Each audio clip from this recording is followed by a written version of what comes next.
Hello dear students, कैसे हैं आप सब। आई होप आप सब बहुत अच्छे होंगे। आज के इस वीडियो में हम आपको BSc agriculture second semester examination 2022-23 fundamental of crop physiology का पेपर सॉल्व करवाएंगे। जो बुकलेट सीरीज आपका सी है, ये 2023 में राजा महेंद्र प्रताप सिंह राज विश्वविद्यालय अलीगढ़ द्वारा ये पेपर कराया गया था। जो भी स्टूडेंट इस साल 2024 में, जिन भी छात्र छात्राओं को 2024 में आप बीएससी एग्रीकल्चर सेकेंड सेमेस्टर के विद्यार्थी हैं, तो आप सभी लोगों के लिए मोस्ट इम्पॉर्टेंट वीडियो होने वाला है, क्योंकि इसी वीडियो से आपके एग्ज़ाम में जो एक ओल्ड पेपर है, इससे आपके 100% क्वेश्चंस पूछे जाएंगे।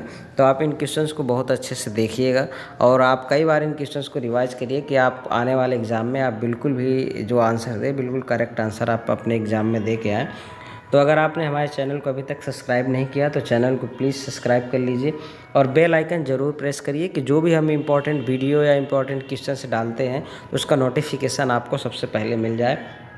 और इसके पहले भी हमने बीएससी एग्रीकल्चर सेकेंड सेमेस्टर के कई सारे पेपर अपने इसी चैनल पे सॉल्व करवा दिया है। 2022 के भी पेपर करवा दिया है और 2023 के भी करवा रहे हैं।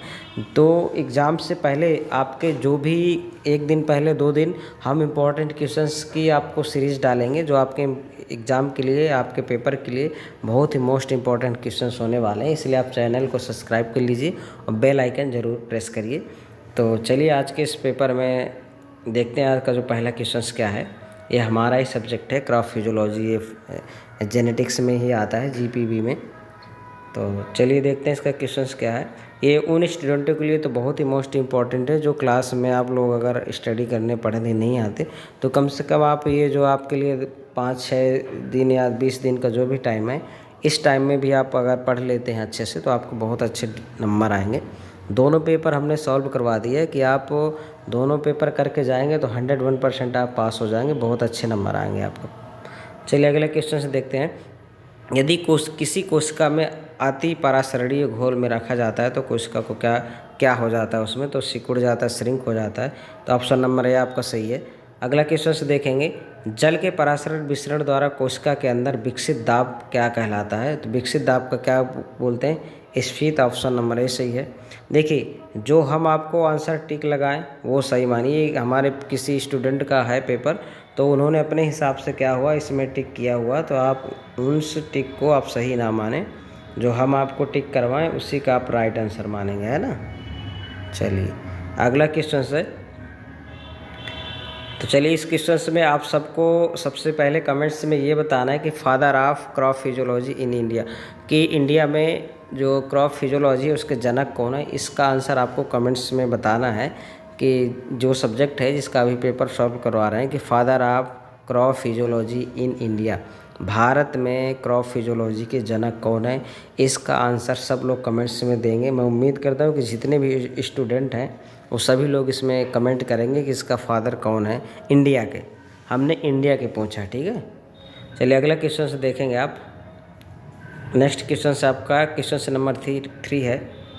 बारिश के दिनों में लकड़ी के दरवाजे फूल जाते हैं। देखा होगा आपने, जब बारिश होती है तो लकड़ी के दरवाजे फूल जाते हैं। तो ऐसा क्यों होता है, ये एम्बिएशन के कारण होता है। किसके कारण भाई, कहाँ गया, ये आपका एम्बिएशन के कारण होता है, अंतः शोषण के कारण। तो ऑप्शन नंबर सी आपका बिल्कुल करेक्ट आंसर होगा। अगला क्वेश्चन से देखेंगे, क्वेश्चन से नंबर 4 है। डीपीडी का पूरा नाम क्या है। डीपीडी का पूरा नाम है diffusion pressure deficit. Option number D correct answer होगा। अगला क्वेश्चन से देखेंगे, बीज अंकुरण में निम्न में से कौन सी क्रिया पहले होती है। तो बीज अंकुरण में सबसे पहले कौन सी क्रिया होती है, एम्बिएशन होता है। Option number C right answer होगा। अगला क्वेश्चन से देखेंगे, ऑक्सीशोषण में संपन्न होती है तो माइटोकॉन्ड्रिया में। ऑप्शन नंबर ए बिल्कुल राइट आंसर होगा। अगला देखेंगे क्वेश्चन से नंबर 7, निम्नलिखित में से कौन सा तत्व गुरु पोषक तत्व नहीं है। तो ये ऑप्शन नंबर सी आपका मैग्नीज नहीं है। अगला क्वेश्चन से देखेंगे, यदि कोसा में OP बराबर TP है तो कोसा क्या होगा। तो ये पूर्णतः अशून्य होगा। Option number C right answer होगा। अगला क्वेश्चन से देखेंगे, निम्न में से उत्तेजन किस अनुपस्थिति में रहता है। तो ये आपका पानी में डूबे जलीय पौधों में। ऑप्शन नंबर सी है। अगर आप लोग ज़्यादा से ज़्यादा इस वीडियो को शेयर करिए, उन सभी स्टूडेंट्स के पास इस वीडियो को आप लोग शेयर करिए जो बीएससी एग्रीकल्चर के स्टूडेंट हैं, सेकंड सेमेस्टर के हैं। आप लोग वीडियो शेयर नहीं करते और लाइक करने में भी बहुत कंजूसी करते हैं भाई। ये तो इतना तो आपका फ़र्ज़ है कि आप इतना कर सकते हैं, है ना। चलिए आप उम्मीद है कि आप लोग वीडियो शेयर करेंगे और ज़्यादा से ज़्यादा लाइक करेंगे। चलिए अगला क्वेश्चन है आपका, C4 पौधों की निम्नलिखित में से कौन सी विशेषता होती है? तो ऑप्शन नंबर इसका बी सही होगा, option number B right answer होगा। अगला क्वेश्चन से देखेंगे, प्रकाश संश्लेषण की क्रिया होती है जमीन के ऊपर के भाग पौधों की सभी कोशिकाओं में, केवल जिन कोशिकाओं में पर्ण हरित पाया जाता है तो या जड़ों में, तो option number C correct answer होगा। अगला क्वेश्चन से देखेंगे, क्वेश्चन नंबर 12 है, निम्नलिखित में से कौन सा पौधा दीर्घ दीप्तिकाल पौधा है? यानी लॉन्ग डे पूछ रहा है, तो लॉन्ग डे प्लांट है। तो लॉन्ग डे प्लांट कौन सा इसमें से? वीट। देखिए जितने भी जैसे कि आपकी खरीफ की जो क्रॉप होती हैं तो वो शॉर्ट डे प्लांट होती हैं, और जो रबी की जो फसलें होती हैं वो लॉन्ग डे प्लांट होते हैं। ठीक है, तो ये गेहूँ किस में है? रबी में आता है, तो लॉन्ग डे प्लांट है। चलिए अगला क्वेश्चन से देखेंगे, निम्नलिखित में से कौन सा हार्मोन्स आलू कंद की सुषुप्त अवस्था को तोड़ता है? तो gibberellin, option number A right answer होगा। अगला क्वेश्चन से देखेंगे, बीज जब पानी में रखे जाते हैं तब वो फूल जाते हैं, तो किसके कारण? एम्बिएशन के कारण, option number B is the correct answer. अगला क्वेश्चन से देखेंगे, प्रकाश संश्लेषण में प्रकाश अभिक्रिया क्लोरोप्लास्ट हरित लवक के किस भाग में होती है? तो ये ग्राना में होती है, ऑप्शन नंबर ए आपका राइट आंसर होगा। अगला क्वेश्चन से देखेंगे, आप, प्राय पौधे पानी की ओर ही बढ़ते हैं, इस घटना को क्या कहते हैं? तो हाइड्रोपिक्स कहते हैं, हाइड्रोट्रोपिस, ऑप्शन नंबर बी आपका राइट आंसर होगा। अगला क्वेश्चन से देखेंगे, अगला क्वेश्चन है आपका, निम्न में से कौन सा कारण सर्वाधिक उचित है हरे सेब को कम तापमान में स्टोर करने के लिए? तो ये इसका जो राइट आंसर होगा ऑप्शन नंबर डी आपका, श्वसन दर को कम कर देना, option number D correct answer होगा। अगला क्वेश्चन से देखेंगे, ग्लूकोज का पायरोबिक अम्ल में टूटने की घटना को जानते हैं, तो उसको क्या कहते हैं? Glycolysis, option number C right answer होगा, option number C is the correct answer. Question number 90 देखेंगे, 19 में क्या पूछ रहा है? संवहन ऊतक के माध्यम से तत्वों के संचालन को कहते हैं, तो ट्रांसलोकेशन कहते हैं, translocation, option number B correct answer होगा। अगला क्वेश्चन से देखेंगे, शाकीय पौधों द्वारा अवशोषित पानी का कौन सा भाग उष्णतेवेदन में उड़ाया जाता है? तो 99% उड़ा दिया जाता है, option number D right answer होगा। क्वेश्चन नंबर 21 देखेंगे, 21 में क्या पूछ रहा है कि निम्न में से क्या पौधों को सबसे अधिक हानि पहुंचाएगा? कि पेड़ की आधी पत्तियां हटा दी जाएं, पेड़ की सभी पत्तियां हटा दी जाएं, पेड़ की आधी शाखाएं हटा दी जाए, पेड़ की छाल हटा दी जाए? तो पेड़ की छाल हटा दी जाए। देखिए अगर जब आप पतझड़ का टाइम है, अभी जो चल रहा है, अभी देख रहे होंगे कुछ टाइम पहले कि जितने भी आपके पेड़ हैं सभी पेड़ों के पत्ते झड़ गए होंगे, तो क्या पत्तों में प्रकाश संश्लेषण नहीं होता? हो रहा है, पौधे जीवित हो जाते हैं। लेकिन अगर आप पेड़ की छाल को हटा देंगे, पूरे प्लांट में से छाल को, तो प्लांट क्या होगा? सूख जाएगा और सूख के डेड हो जाएगा। तो ऑप्शन नंबर इसका डी बिल्कुल करेक्ट आंसर होगा। अगला क्वेश्चन से देखेंगे, क्वेश्चन नंबर 22 में, क्रेब्स चक्र निम्न में से किस भाग में होता है? ये माइटोकॉन्ड्रिया में होता है, option number C is the right answer इसका। अगला क्वेश्चन से देखेंगे, गेहूँ है, गेहूँ क्या है आपका? लॉन्ग डे प्लांट है। क्या शॉर्ट डे है या लॉन्ग डे है? तो गेहूँ कौन सा भाई? लॉन्ग डे, क्योंकि ये किस में आता है? रबी में आता है, रबी सीजन की क्रॉप है, तो ये लॉन्ग डे में होगा। अगला क्वेश्चन से देखेंगे, निम्न में से कौन सा पादप हार्मोन नहीं है? प्लांट ग्रोथ रेगुलेटर नहीं, तो कौन सा है? ये आपका फाइटोक्रोम, ऑप्शन नंबर ए। अगला क्वेश्चन से देखेंगे, निम्न में से कौन सा संतृप्त वसीय अम्ल है? कौन सा संतृप्त वसीय अम्ल है आपका? एटिएरिक अम्ल, option number B correct answer होगा। क्वेश्चन नंबर देखेंगे आप 26 में आपसे पूछ रहा है, प्रदीप्तिकाल शब्द सर्वप्रथम किसने दिया था? गार्नर एवं एलार्ड ने दिया, option number A right answer होगा इस क्वेश्चन का। क्वेश्चन नंबर 27 देखेंगे, एंजाइम शब्द किसने दिया? एंजाइम शब्द किसने दिया? कोहने ने दिया, कोहने साहब ने एंजाइम शब्द दिया 1870 में। अगला क्वेश्चन देखेंगे, श्वसन हो सकती है O2 की उपस्थिति में, O2 की अनुपस्थिति में, O2 की उपस्थिति या अनुपस्थिति में, या CO2 की उपस्थिति में? तो श्वसन पूछ रहा है, तो ऑप्शन नंबर सी राइट होगा। अगला क्वेश्चन से देखेंगे, RQ का मान श्वसन के समय निम्न में से किस में एक से कम होता है? तो ग्राउंडनट में होता है अराइचिस हाइपोजिया। ऑप्शन नंबर आपका डी करेक्ट होगा। क्वेश्चन से नंबर आप देखेंगे 30, ये पूछ रहा है कि गलत उत्तर को टिक करिए। पौधे को उगाया जा सकता है, पानी और आवश्यक पोषक तत्वों के साथ पौधे को उगाया जा सकता है, बिल्कुल उगाया जा सकता है। मिट्टी और आवश्यक तत्वों के साथ उगाया जा सकता है, उगाया जा सकता है। और क्या है इसमें पूछ रहा है, पानी या मिट्टी आवश्यक पोषक तत्वों के साथ, ये भी आपका सही है। ये पूछ रहा पानी या मिट्टी बिना पोषक तत्व के, यानी बिना पानी के, बिना मिट्टी के या बिना पोषक तत्वों के पौधों को उगाया जा सकता है, बिल्कुल नहीं उगाया जा सकता। तो ये आपका ऑप्शन नंबर सी क्या होगा, राइट आंसर होगा इस क्वेश्चन का। ठीक है, अगला क्वेश्चन देखेंगे, निम्नलिखित में से किसका उपयोग चयनित खरपतवार नाशक के रूप में द्विबीजपत्रीय खरपतवार को नष्ट करने के लिए किया जाता है? तो वो 2,4-D किया जाता, 2,4-D का ऑप्शन नंबर है। कमेंट्स में आप कमेंट करके बताएं जिन छात्र छात्राओं को पता है कि 2,4-D का फुल फॉर्म क्या है। What is the full form name of 2,4-D? अगला क्वेश्चन देखेंगे, निम्न में से कौन सा धान के पौधों में होने वाले बेकन रोग से संबंधित है? तो इसका जो राइट आंसर होगा gibberellin, option number B right answer होगा। क्वेश्चन से नंबर आप देखेंगे 33, साइटोकाइनिन उद्दीप्त करता है, तो साइटोकाइनिन किसका करता है भाई? साइटोकाइनिन ऑप्शन नंबर ए आपका कोशिका विभाजन का काम करता है। 1 ग्राम वसा में कितने कैलोरी के तुल्य है? तो 9.1, ऑप्शन नंबर ए आपका सही होगा आंसर इसका क्वेश्चन का। क्वेश्चन नंबर 35 है, ट्राइग्लिसराइड के जल अपघटन से हमें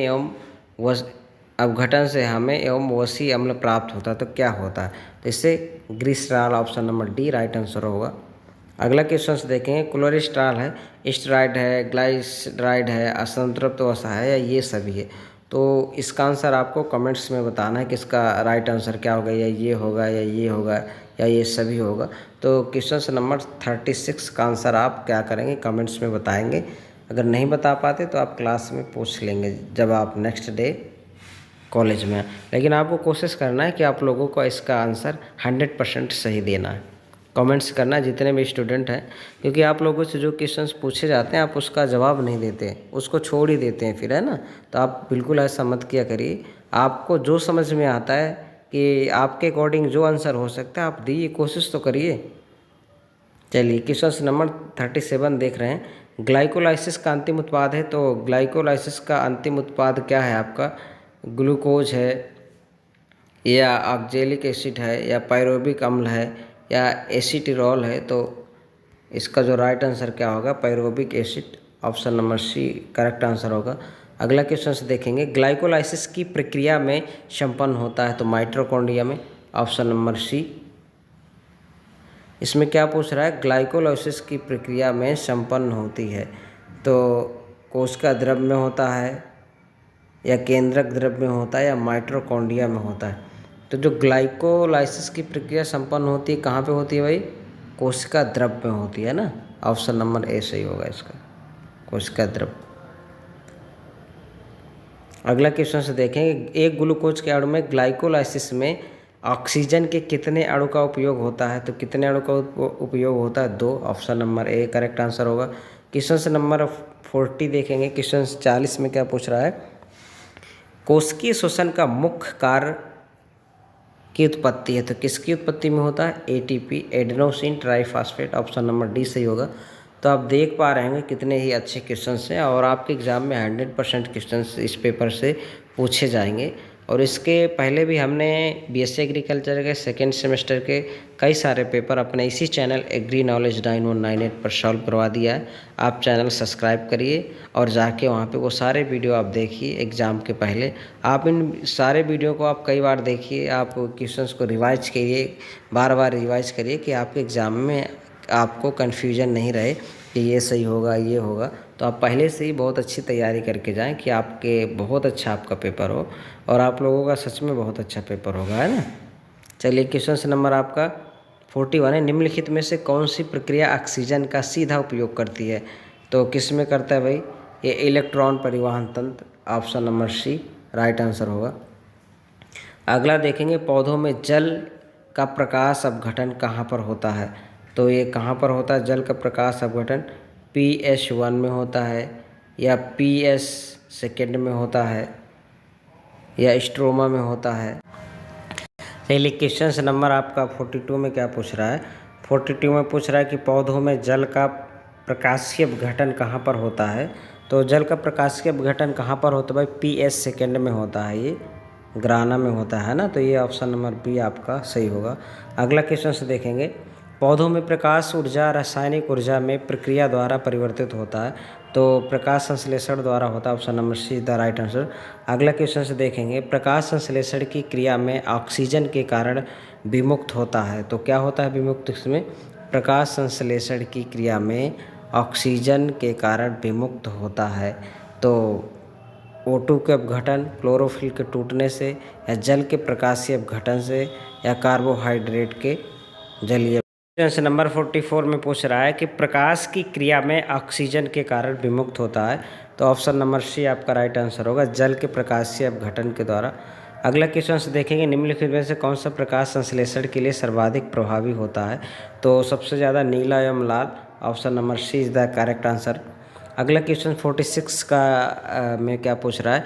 द्रव्यमान प्रवाह सिद्धांत के अनुसार खनिज लवणों का जड़ द्वारा अवशोषण जल के द्रव्यमान प्रवाह के साथ डैश डैश के कारण होता है। तो किसके कारण होता है भाई? इसका जो राइट आंसर होगा ट्रांसपीरेशन, ऑप्शन नंबर बी सही होगा। अगला क्वेश्चन से देखते हैं, पत्तियों में रंध्र बाहरी कोशिकाओं के द्वारा घिरे होते हैं जो कि किडनी के आकार की होती हैं, इसके क्या कहते हैं भाई?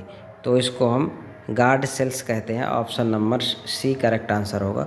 अगला क्वेश्चन से देखेंगे आप, क्वेश्चन नंबर 48 में पूछ रहा है कि पौधों के जड़ों के द्वारा अवशोषित जल जो पौधों के अवायवीय भाग द्वारा उड़ता है प्रक्रिया को कहते हैं। तो क्या कहते हैं उसको? ट्रांसपीरेशन, वाष्पोत्सर्जन। किस option number B right answer होगा। अगला क्वेश्चन से देखेंगे 49, फैटी एसिड के जैविक संश्लेषण के लिए किस प्रकार की ऊर्जा आवश्यक है? तो ATP, option number B is the correct answer. अगला क्वेश्चन से देखेंगे क्वेश्चन से नंबर 50 में आपका पूछ रहा है कि पौधों में परागण के अंकुरण के लिए कौन सा तत्व आवश्यक है? तो बोरॉन, ऑप्शन नंबर सी आपका राइट आंसर होगा। अगला क्वेश्चन से देखेंगे, कृषि के क्षेत्र में पौधों की वृद्धि के लिए अधिकतम कौन पादप हार्मोन प्रयोग किया जाता है? तो कौन सा किया जाता है? Ethylene, option number B correct answer. अगला क्वेश्चन से देखेंगे आप, कम तापमान अवधि में पौधों के फूल खिलने की प्रक्रिया को बढ़ाने की घटना को कहते हैं। तो इसकी घटना को क्या कहते हैं भाई? वर्नेलाइजेशन, वसंतीकरण, option number C right answer होगा। अगला क्वेश्चन से देखेंगे, पत्तियों की प्रमुख कार्य क्या होते हैं? पत्तियों के प्रमुख कार्य क्या होते हैं? श्वसन और प्रकाश संश्लेषण, या प्रकाश संश्लेषण तथा वाष्पोत्सर्जन। तो ऑप्शन नंबर आपका ए सही होगा इसका। अगला क्वेश्चन से देखेंगे, पौधों में खनिज द्वारा प्रवेश करता है, किसके द्वारा? रूट प्रेशर, दाब के कारण करता है। तो ऑप्शन नंबर आपका बी सही होगा, दाब प्रवाह। क्वेश्चन से नंबर 55 देखेंगे, कोशिका झिल्ली के बाहर से अंदर की ओर अणुओं के सक्रिय अभिगमन हेतु किसकी आवश्यकता होती है? तो किसकी होती है? ATP की होती है, option number C correct answer होगा।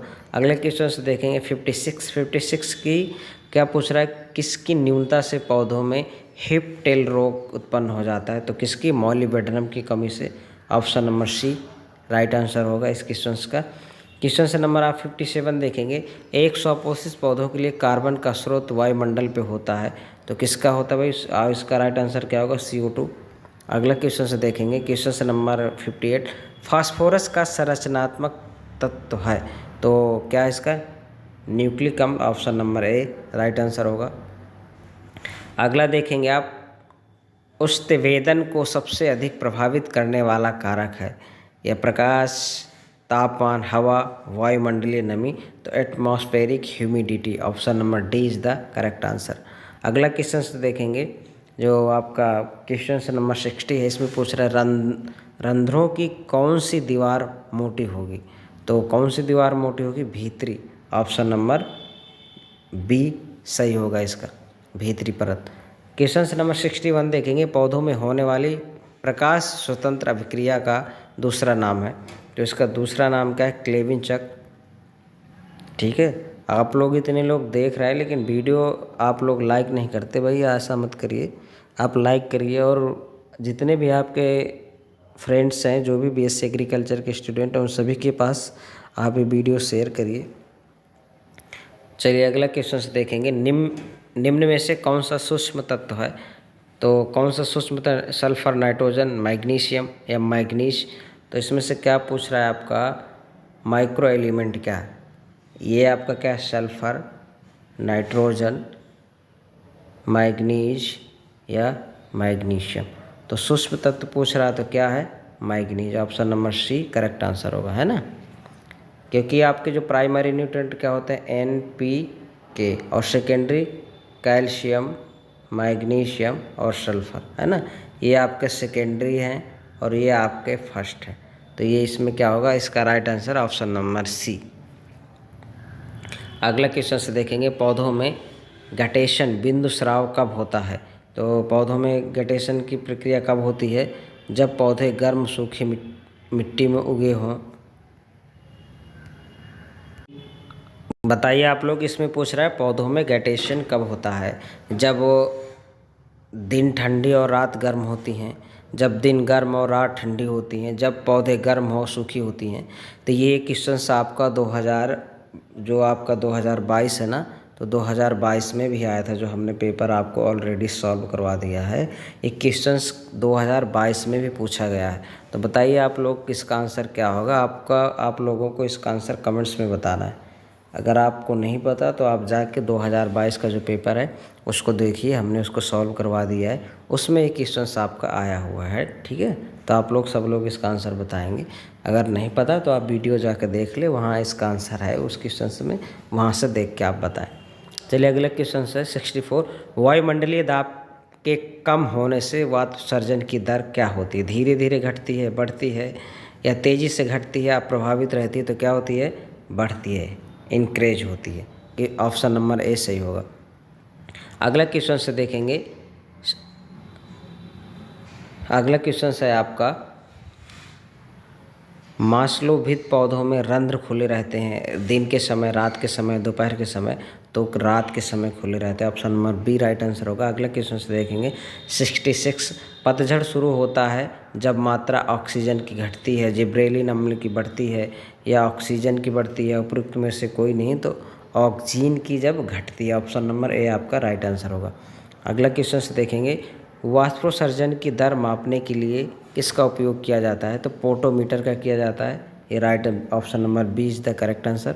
अगला क्वेश्चन से देखेंगे, क्वेश्चन नंबर 68, जड़ क्षेत्र मुक्ता जल अवशोषित करता है। तो क्या करता है भाई? Root hairs. Option number B आपका सही होगा आंसर। अगला क्वेश्चन से देखेंगे, पौधों में नाइट्रोजन की कमी का कारण बनती है? पुरानी पत्तियां, नई पत्तियां। तो पुरानी पत्तियों में हरी महीनता, है ना, option number B right answer होगा। अगला क्वेश्चन से देखेंगे 70, क्वेश्चन नंबर 70 का आंसर क्या पूछ रहा है? इसमें से मिट्टी की जल धारण क्षमता सर्वाधिक होती है? तो चिकनी मिट्टी। ये भी आपके पुराने पेपर में देखिए, इसी पेपर में आप देख लीजिए पुराने क्वेश्चंस कितने रिपीट हुए हैं। इसीलिए आपको बार बार कह रहे हैं कि एग्ज़ाम में देने जाने से पहले जितने भी ओल्ड पेपर हैं आपको 2022, 2023, इसको आप 2 से 3 बार देख के जाएँ कि आपको क्वेश्चंस को में कन्फ्यूज़न नहीं हो और आप ज़्यादा से ज़्यादा नंबर ला पाएँ, है ना। तो आप लोग देख के जाइए। इसमें पूछ रहा है निम्न में से कौन सा उत्तर सही है? देखिए, कार्बन, नाइट्रोजन, सल्फर और फास्फोरस मुख्य पोषक तत्व हैं। कैल्शियम, मैग्नीशियम, पोटेशियम सूक्ष्म पोषक तत्व हैं। ये तो बिल्कुल गलत है भाई। कैल्शियम, मैग्नीशियम, पोटेशियम तो ये सूक्ष्म पोषक तत्व बता रहा है, तो ये है ही नहीं। अगला देखेंगे, जिंक, बोरॉन, कॉपर और क्लोरीन प्रमुख पोषक तत्व नहीं है, क्योंकि ये क्या है? माइक्रो न्यूट्रिएंट है। तो इसका जो राइट आंसर क्या होगा? Option number A correct answer होगा। इसमें क्या पूछ रहा है? कार्बन, नाइट्रोजन, सल्फर और फास्फोरस प्रमुख पोषक तत्व हैं, तो ये प्रमुख पोषक तत्व हैं। अगला क्वेश्चन से देखेंगे आप, किसको भारत का पादप क्रिया विज्ञान के क्षेत्र में पितामह के रूप में जाना जाता है? किसको जाना जाता है भाई? तो इस फादर ऑफ, क्या पूछ रहा है? Who is known as father of Indian plant physiology? तो इसके कौन है पिता? जेसी बोस, ठीक है। ये हमने आपको स्टार्टिंग में आपसे पूछा था कि फादर ऑफ प्लांट फिजियोलॉजी कौन है, तो आप लोगों ने, अगर आपको पता रहा होगा तो आप सबने कमेंट्स किया होगा कि इसके फादर ये हैं। देखेंगे हम कितने स्टूडेंट हैं जो कमेंट्स करके आप लोगों ने पहले बताया होगा इसके फादर कौन है। चलिए अगला क्वेश्चन से देखेंगे। निम्नलिखित में से कौन सा पौधा वायुमंडल से जल अवशोषित कर सकता है? तो कौन सा अवशोषित कर सकता है भाई? ऑप्शन नंबर ए आपका राइट आंसर होगा। अगला क्वेश्चन है, निम्नलिखित में से कौन सा जल पौधों को प्राय इसका अगला क्वेश्चन होगा नेक्स्ट, इसका आंसर होगा आपका केशिका जल। Option number B is the correct answer. तो आज के वीडियो में बस इतना ही। अगर आपने हमारे चैनल को सब्सक्राइब नहीं किया तो सब्सक्राइब करिए और बेल आइकन ज़रूर प्रेस करिए।